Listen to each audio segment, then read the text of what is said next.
ان اول بیت وضع للناس الذي ببکۃ مبارک وهدى للعالمین۔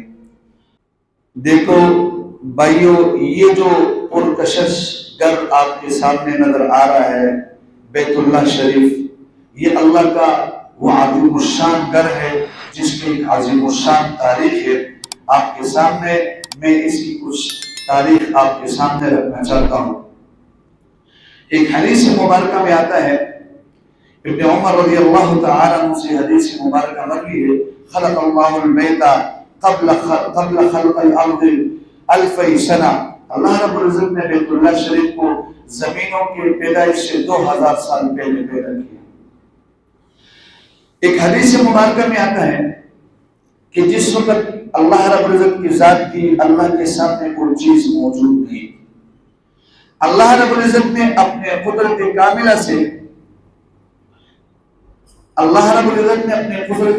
سے پانی پیدا کیا، ایک بلبلہ تھا، سبز بلبلہ، اس پر اپنا نگاہ رحمت ڈالا تو وہ پٹ گیا اور وہ پانی ہو گیا۔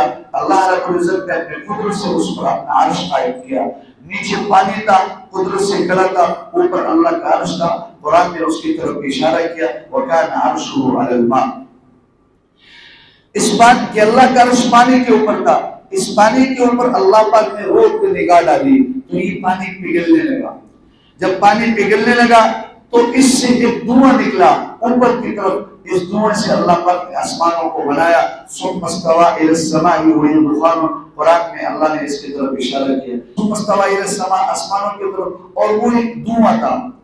پھر اللہ رب العزت نے جس وقت یہ پانی ابلنے لگا تو اس سے ایک تلچٹ رہ گیا اور یہ ایک ابلی ہوئی جگہ رہ گئی، اور اس تلچٹ سے اللہ پاک نے زمین کو بنایا۔ وَالْأَرْضَ بَعْدَ ذَلِكَ دَحَاهَا، یہ جو ابلی ہوئی جگہ تھی، یہ جو تلچٹ تھی، اس کو دنیا کا ناف یعنی درمیانی جگہ، اس جگہ پر، اس ابلی ہوئی جگہ پر اللہ رب العزت نے بیت اللہ کی تعمیر کیا، بیت اللہ بنایا۔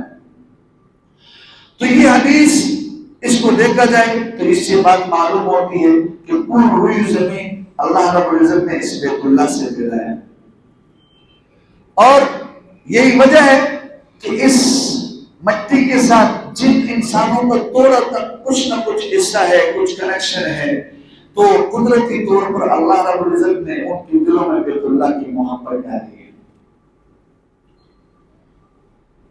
جس وقت اللہ رب العزت نے انسانوں کو بنانا چاہا، فرشتوں نے سمجھنے کی غرض سے سوال کیا تو اللہ پاک نے فرشتوں سے ناراضگی کا اظہار کیا۔ فرشتے اللہ کو راضی کرنے کے لیے اللہ کے عرش کا طواف کرنے لگے تو اللہ نے فرشتوں کے لیے اپنے عرش کے سیدھ میں نیچ میں بیت المعمور ان کے طواف کے لیے بنایا۔ چنانچہ فرشتے ان کے طواف کرتے رہے۔ احادیث مبارکہ میں آتا ہے ایک وقت میں 70,000 فرشتے بیت المعمور کا طواف کرتے ہیں، جس فرشتوں کو ایک مرتبہ باری مل جاتی ہے دوبارہ اس کو باری نہیں ملتی۔ تو اللہ رب العزت نے اس بیت المعمور کے سیدھ میں بیت اللہ کا ارادہ کیا۔ آدم علیہ السلام جس وقت ہوئی زمین پر اترے، آدم علیہ السلام ہندوستان کے قریب ایک ملک سرامدید میں اترے، حضرت حوا غالباً جدہ میں اتری، شیطان ایران میں اترا۔ حضرت آدم علیہ السلام کے ساتھ کوئی نہیں تھا، دنیا میں کوئی نہیں تھا، بڑا پریشان تھا۔ فرشتوں کے ساتھ یہ ماحول تھا اس کو، تو فرشتوں سے جدائی کے بعد یہ بڑا پریشان تھا، تو اس نے مانوس ہونے کے لیے اللہ سے دعا کی، اللہ یہاں تو کوئی نہیں ہے، یہاں تو کوئی مخلوق نہیں ہے، اور یا اللہ تیرا کوئی، چونکہ یہ بھی طواف کرتے تیرے عبادت کے لیے کوئی گھر بنا دے، کوئی گھر مقرر کر دے۔ اللہ نے کہا اولاد تیرے ذریعے سے میں پلاؤں گا، اور میرے عبادت کے لیے تو میرے لیے گھر بنا دے میرے نام پر، اور اس کے ساتھ اپنا گھر بنا دے۔ آدم علیہ السلام نے دعا کی، اللہ کس جگہ گھر بناؤں گا تیرا؟ اللہ رب العزت نے فرمایا کہ جس جگہ سے پوری ہوئی زمین پھیلی ہے، اور جس جگہ تیرے خمیر 40 سال تک پڑا رہا، یا اللہ اس کی نشاندہی بتا دے۔ آدم علیہ السلام نے دعا کی، اللہ رب العزت نے جبرائیل امین کو حکم کیا، جاؤ نشاندہی کرا دو۔ جبرائیل امین آئے، تو جہاں آج بیت اللہ ہے اس جگہ کی نشاندہی کرا دی کہ یہاں اللہ کے گھر کی تعمیر کرو، اور فرشتوں کو حکم بھی دیا کہ ان کے ساتھ مدد کرے۔ چنانچہ فرشتوں کی مدد سے وہ جگہ کی جو کھدائی تھی اور اس جگہ کو کھودا گیا تھا انتہائی نیچے تک، پھر اس کے لیے پتھر لائے گئے، اتنے بڑے بڑے پتھر کہ ایک پتھر 40 آدمی نہیں اٹھا سکتے۔ چنانچہ 5 جگہوں سے پتھر لائے گئے، جبل لبنان سے اور جبل توری سینا سے اور نمبر 3 توری زیتا سے، نمبر 4 جودی پہاڑ سے، جبل جودی سے، اور نمبر 5 جبل ہیرا۔ ان 5 بڑے پہاڑوں سے بڑے بڑے پتھر لائے گئے، فرشتے پتھر لائے، اور اس جگہ پر جو ہے نا جہاں بیت اللہ آباد ہے گہرائیوں میں ڈال دی گئی، اس جگہ کی بنیادیں رکھنا شروع کر دی۔ چنانچہ آدم علیہ السلام نے بیت اللہ کی تعمیر کیا، بیت اللہ کو آباد کیا فرشتوں کی مدد سے۔ جب بیت اللہ آباد ہوا تو اللہ نے کہا، حکم دیا کہ اس کی عبادت کرو۔ چنانچہ فرشتوں نے اور آدم علیہ السلام نے بیت اللہ کے طواف کیا۔ بیت اللہ بالکل بیت المعمور کے ساتھ میں اللہ رب العزت نے بیت المعمور کو اس بیت اللہ کے اوپر لیا ہے، فرشتے بھی اس کی طواف کرتے رہے جب تک آدم علیہ السلام زندہ تھے۔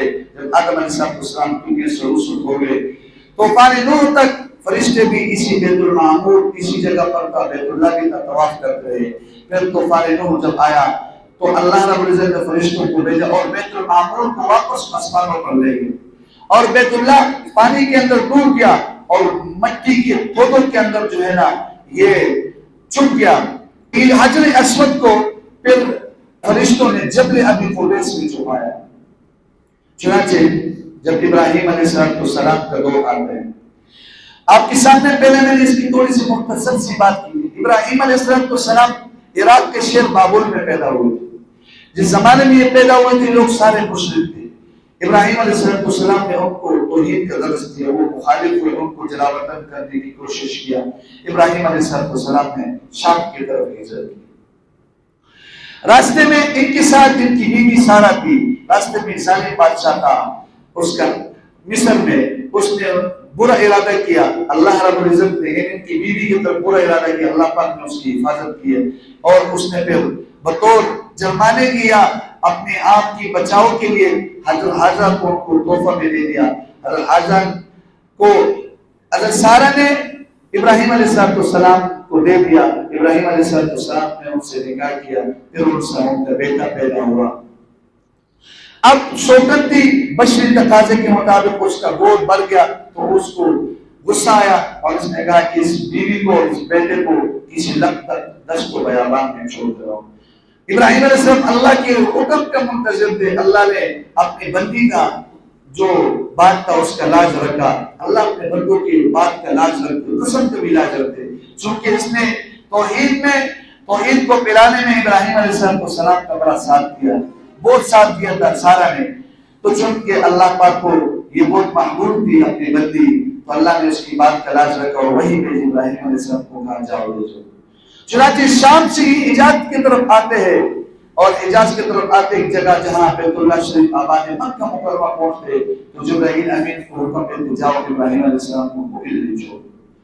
وہاں جنگل دشت و بیابان لقدت علاقہ، نہ آدم ذات، نہ کھانے کے لیے نہ پینے کے لیے کچھ، نہ چرند نہ پرند۔ جب چھوڑ کے جا رہے تھے تو حاجرہ نے ابراہیم علیہ السلام کو کہا، کیا اللہ کے حکم سے چھوڑ رہے اس شیخوار بچے کو مجھے جہاں کوئی انسان نہیں؟ ابراہیم علیہ السلام نے کہا اللہ کی حکم سے۔ انہوں نے کہا پھر اللہ پاک ہمیں ضائع نہیں کریں گے۔ جاتے وقت ابراہیم علیہ السلام نے پھر دعا کی، ربنا انی اسکنت من ذریتی بواد غیر ذی زرع عند بیتک المحرم۔ ابراہیم علیہ السلام روانہ ہو جاتے ہیں۔ پھر بہت عرصے کے بعد یہاں چونکہ اس موقع کے اوپر جس وقت اسماعیل علیہ السلام کو چھوڑتے ہیں تو کھانے پینے کی جو تھوڑی سی پانی کی حضوری وہ ختم ہو جاتی ہے۔ ابراہیم علیہ السلام پیاس سے ناراض ہوتے ہیں، اسماعیل علیہ السلام چیختے چلاتے ہیں، پیاس لگ جاتی ہے۔ ان کی والدہ حاجرہ کبھی بچے کی طرف دوڑتی ہے کہ کوئی جنگلی درندہ نہ کھائے، اور کبھی پہاڑی کی اس طرف جاتی ہے کہ کوئی انسان نظر آئے، کوئی پانی نظر آئے. چنانچہ یہ صفا مروہ دونوں پہاڑی کے درمیان میں جو دوڑنا ہے اس کو سعی کہتے. اللہ کو اتنا پسند آیا کہ حاجیوں کی اس کو لازمی قرار دیا. پھر جب ایک غیب سے آواز آتی ہے تو حاجرہ 2-3 بچے کے پاس آتی ہے. اسماعیل علیہ السلام پاؤں کو رگڑتے ہیں تو اس پاؤں کے رگڑنے کے بعد بعض روایت میں آتے ہیں کہ جبرائیل امین اپنا پر مارتے، وہاں سے پانی ابلتا ہے جو زمزم پانی. یہ اس کو کہتے ہیں پانی بہت تیزی سے بہہ رہا ہوتا ہے. یہ زمزم کو کہتے ہیں. زمزم کا معنی عبرانی زبان میں کہ رک جا ورنہ یہ پانی پوری دنیا میں بہہ جاتی ہے. تو وہ پانی ان کے لیے کھانا بھی تھا اور پینا بھی تھا. چنانچہ آج اپنے بچے کے ساتھ یہاں وقت گزار رہی تھی. پھر ایک قبیلہ جرہم آیا، وہ وہاں اس کے آس پاس آباد ہوئی. پھر اسماعیل علیہ السلام کو قبیلہ جرہم کے ساتھ ان کے کسی لڑکی کے ساتھ انہوں نے ان کی والدہ نے شادی بھی کرا دی. بہت عرصے کے بعد ابراہیم علیہ السلام جب اپنے بیٹے کے پاس آئے، اللہ نے حکم کیا کہ اے ابراہیم یہاں پر اسی جگہ پر میرے عبادت کے لیے گھر بنانے کا تعمیر کر دے. قرآن کہتے ہوئے ابراہیم القواعد من البیت و اسماعیل، جب ابراہیم اور اسماعیل اللہ کے گھر کی بنیاد رکھ رہے تھے، بنیادوں کو اٹھا رہے تھے. ابراہیم علیہ السلام نے آدم علیہ السلام کی بنیادوں کے مطابق، چونکہ یہ چھپ چکا تھا مٹی اور تولوں کے اندر، چھپ چکا تھا مٹی کے تولوں کے اندر، چھپ چکا تھا، تو ابراہیم علیہ السلام نے اس کو ہٹایا اور ان بنیادوں کو اوپر کیا، اٹھایا. جہاں آدم علیہ السلام کی بنیادوں تک پہنچ گئے اس سے اوپر حضرت ابراہیم علیہ السلام نے تعمیر شروع کیا. اسماعیل علیہ السلام پتھر اور مسالہ وغیرہ لے کر جو بھی چیز تھی اس کو بنانے کی وہ لے کر آتے، لیکن یہ اونچا ہو گیا تو پھر ایک پتھر تھا، اسماعیل علیہ السلام اس پتھر کو لے آئے اور یہ ایک زینہ ہوگی جیسے خود رو جو سیڑھی ہوتی ہے یا لفٹ ہوتی ہے، اس لفٹ کی طرح یہ اونچا ہوتا، ادھر ادھر ہو جاتا. اس پر ابراہیم علیہ السلام کے پاؤں کے نشانات بھی ہیں اور پڑ گئے تھے. اور آج بھی ہے بیت اللہ شریف مقام، یہ حتیم اور بیت اللہ کے دروازے کے درمیان ایک جگہ ہے اور وہاں پر وہ شیشے میں بند ہے ابراہیم علیہ السلام کے پاؤں کے نشانات ہیں.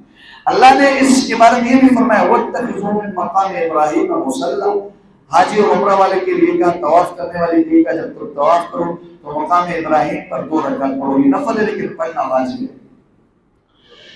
ابراہیم علیہ السلام اور اسماعیل علیہ السلام خانہ کعبہ کی تعمیر بھی کر رہے، بیت اللہ کے ساتھ ساتھ دعا بھی کر رہے، ربنا تقبل منا، پروردگار اس عمل کو ہمارے طرف سے قبول کیجیے. جب یہ تعمیر ہوا تو ابراہیم علیہ السلام کو اللہ نے حکم دیا کہ ابھی آواز لگاؤ. ابراہیم علیہ السلام جب بھی سے آواز لگا دیا، یا ایھا الناس اتخذ ربکم بیتا فحجوہ، اے لوگو تمہارے رب نے تمہارے لیے عبادت کے لیے گھر بنایا، اس کی زیارت کرو. تو معجزاتی طور پر اللہ رب العزت نے اس آواز کو پوری انسانوں میں پہنچا دیا. جس نے اس آواز کے بدلے میں لبے کا، اللہ پاک اس کو اس گھر کی زیارت نصیب کرے گی. یہ ابراہیم علیہ السلام نے جو اس گھر کی جو تعمیر کیا، اس کی اونچائی 9 گز تھی. گز سے مراد شرعی گز ہے، یہاں سے لے کر اس انگلیوں تک جو ہے اس کو گز کہتے ہیں، یہ شرعی گز ہے. اور اس کی 2 دروازے تھے، ایک دروازہ جو آج ہے اور ایک دروازہ رکن یمانی کے پاس تھا اور یہ زمین کے ساتھ پیوست تھی. جو حجر اسود سے لے کر حتیم کے پاس جو فاصلہ ہے یہ 32 شرعی گز کا ہے، 32 شرعی گز کا ہے. اس کو رکن عراقی بھی کہتے ہیں یا رکن شامی کہتے ہیں. حجر اسود کے کونے سے لے کر جو دوسرا کونے جس کو رکن شامی کہتے ہیں اور جس میں بیت اللہ شریف بھی دروازہ بھی آتا ہے، یہ جو فاصلہ یہ 32 گز کا ہے. وہاں سے لے کر رکن غربی تک جو حتیم بیچ میں آتے ہیں، حتیم کے 2 حصے ہیں، یہ جو فاصلہ ہے یہ 22 گز کا ہے، شرعی 22 گز. اور اس کے بعد رکن یمانی، یہ جو جگہ ہے جس کو آپ باب عمرہ بھی کہتے ہیں، جیسے مندر جاتے ہیں سب سے پہلے ادھر سامنا ہوتے ہیں. رکن غربی سے لے کر رکن یمانی تک 31 گز کا فاصلہ ہے، جہاں تک باب عمرہ سامنے آتے ہیں. اور رکن یمانی سے جو چوتھا کونا ہے اس سے لے کر حجر اسود تک جو فاصلہ ہے وہ شرعی 20 گز کا فاصلہ ہے.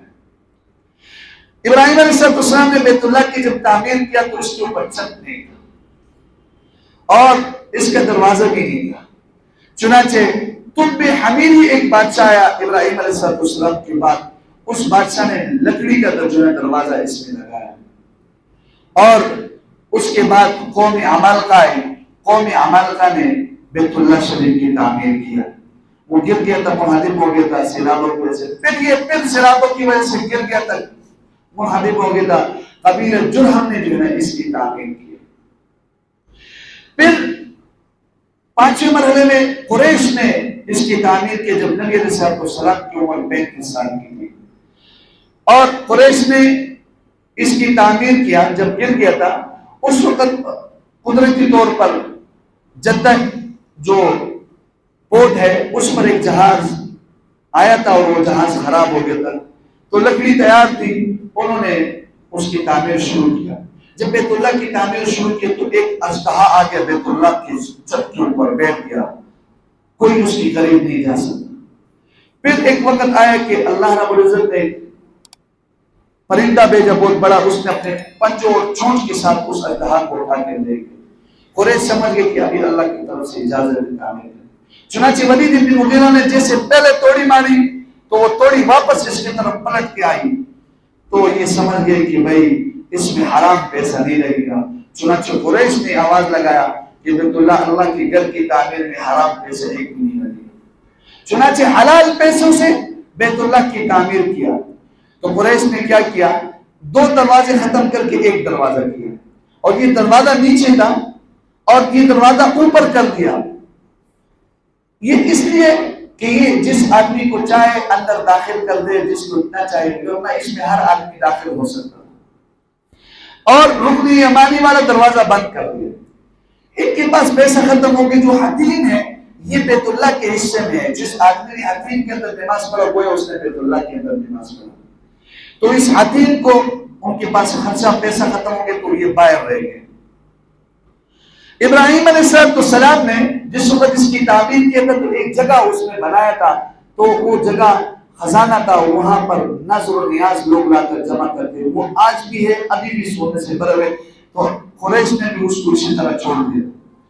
چنانچہ جب قریش نے اس کی تعمیر کی تو حجر اسود جو جنت سے آیا اور پتھر تھا، ابراہیم علیہ السلام نے پھر اس کو لگا لیا، جب چونکہ طوفان نوح میں یہ جبل ابی قبیس میں فرشتوں نے رکھ دیا تھا۔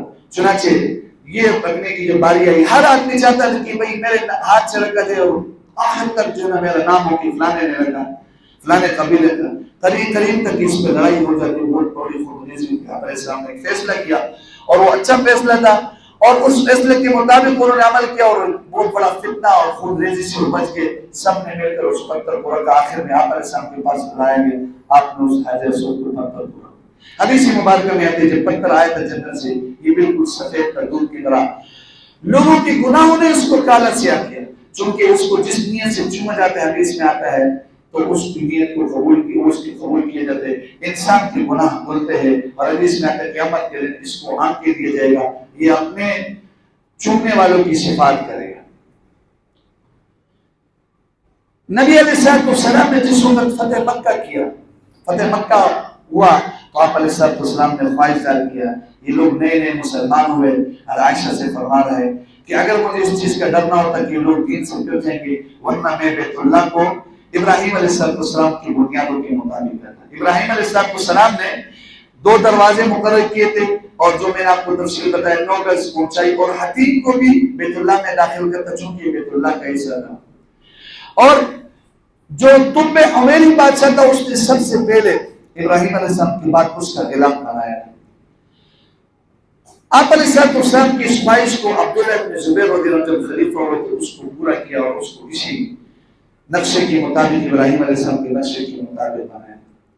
پھر حجاج بن یوسف کا دور آیا تو جب عبداللہ بن زبیر سے جب وہ عبداللہ بن زبیر کو شہید کیا تو حجاج بن یوسف نے خانہ کعبہ کو گرا دیا، اس وجہ سے کہ قیامت تک عبداللہ بن زبیر کا نام اس پر ہوگا کہ اس نے بنایا، تو حجاج بن یوسف نے دوبارہ قریش مکہ کی طرز پر دوبارہ بنایا، اس کو خراب کیا اور نئے سرے سے تعمیر کی۔ پھر ہارون رشید کا جب دور آیا تو ہارون رشید نے پھر نبی علیہ السلام کی اس خواہش کے مطابق اس کی تعمیر کرنا چاہا، تو امام مالک رحمۃ اللہ علیہ کا دور تھا، وہ بڑے مفتی تھے، بڑے امام تھے، اس سے مسئلہ پوچھا، اس نے کہا نہیں میں اس کی اجازت نہیں دیتا ہوں، اس وجہ سے کہ ہر بادشاہ آئے گا اور اس خانہ کعبہ کو گرائے گا کہ پچھلے بادشاہ نے بنایا تھا تو میرا نام ہو، تو یہ کھلونا بن جائے گا، اور غیر مسلم کہیں گے کہ دیکھو مسلمانوں کا عبادت خانہ جو ہے بیت اللہ ایک کھلونا ہے. تو لہذا اس نے منع کیا، اور آج تک منع ہے بیت اللہ کے ارد گرد اس کو میں کوئی دخل اندازی نہیں کر سکتے. چنانچہ ابراہیم علیہ السلام نے جو پتھر لگائے تھے آج بھی بیت اللہ کے اندر ہے. پھر 1000 ہجری یعنی 1000 ہجری کے بعد سلطنت عثمانیہ کے ایک بادشاہ تھے مراد خان، اس نے بیت اللہ کے ارد گرد جو بار ہے ان جگہوں کی تعمیر کیا، اور آج بھی ترکی وہ آبادی ہے، اور اس نے کچھ سفید مثالیں لگائے تھے وہ آج بھی وہ نشانات ہے. اس نے جو تعمیر کیا وہ آج تک ہے. پھر اس کے بعد سعودی حکومت آتی رہی اور وہ تعمیرات کرتے رہے مختلف، لیکن بار بیت اللہ شریف کی سب وہ چڑھتے بھی. حدیث مبارکہ میں آتا ہے، آپ علیہ السلام نے فرمایا ایک وقت آئے گا، ایک کالا حبشی آئے گا، بیت اللہ شریف کو گرائے گا اور بیت اللہ کے اندر جو خزانہ ہے وہ لے کر چلا جائے گا. آپ علیہ السلام نے فرمایا قرب قیامت میں جیسے مقدس چیزیں اٹھائے جائیں گے تو بیت اللہ بھی مقدس چیزیں اللہ پاک اس کو بھی اٹھائیں گے قرب قیامت میں. تو یہ بیت اللہ آئے گا، نبی علیہ السلام کے روزے مبارک پر کہے گا السلام علیکم یا رسول اللہ، سلام پیش کرے گا. آپ علیہ السلام جواب دیں گے وعلیکم السلام یا بیت اللہ. اور آپ علیہ السلام پوچھیں گے میرے امت نے تمہارے ساتھ کیا معاملہ کیا، تم نے میرے امت کے ساتھ کیا معاملہ کیا؟ تو بیت اللہ کہے گا جس نے میرے زیارت کی عمرہ یا حج کی صورت میں تو میرے لیے اس کی شفاعت واجب ہوگی، اور جس نے نہیں کیا تو یا رسول اللہ وہ آپ کے اوپر چھوڑ دے، وہ آپ کے اوپر چھوڑ دے. تو یہ جو پرکشش گھر آپ کے سامنے نظر آ رہے ہیں بیت اللہ، یہ اللہ کا گھر ہے. اللہ رب العزت نے لوگوں کی عبادت کے لیے پیدا کیا. تو ہمیں چاہیے کہ ہمارے دل میں یہ جذبہ ہو، یہ ہمارے خیالات میں احساسات میں یہ بات آئے کہ ہم اللہ کے اس گھر کی زیارت کریں. گویا کہ انسان کے ایمان پہ مشاہدہ ہو جاتے. نبی علیہ السلام پر یہاں وحی اتری، اللہ کا کلام یہاں اترا، یا نبی علیہ السلام نے نماز پڑھی ہجرت سے پہلے، یا نبی علیہ السلام نے ہجرت کے بعد نمازیں پڑھی، یا نبی علیہ السلام کے ساتھ کافروں نے ظالموں نے یہ سلوک کیا، یہ آپ علیہ السلام کا گھر تھا، یہاں سے آپ آتے تھے، یہاں وحی اترتا تھا، یہاں پر یہ جہاد ہوا ہے. مدینہ منورہ میں آپ علیہ السلام کے رہنے سہنے اٹھنے بیٹھنے کی جگہ. یہ جب انسان آپ کے قبول صحابہ کے قبول کا مشاہدہ کرتے، آپ کے روزے رسول پر آپ علیہ السلام کے روزے مبارک پر سلام پیش کرتے تو ایمان بالمشاہدہ ہو جاتے ہیں. انسان کو تسلی ہوتی ہے کہ واقعی ہم مسلمان ہیں اور ہمارا دین اور ایمان یہ پختہ ہے اور یہ حق اور سچ راستہ ہے. اللہ تعالیٰ ہم سب کو یہ عمل نصیب فرمائے.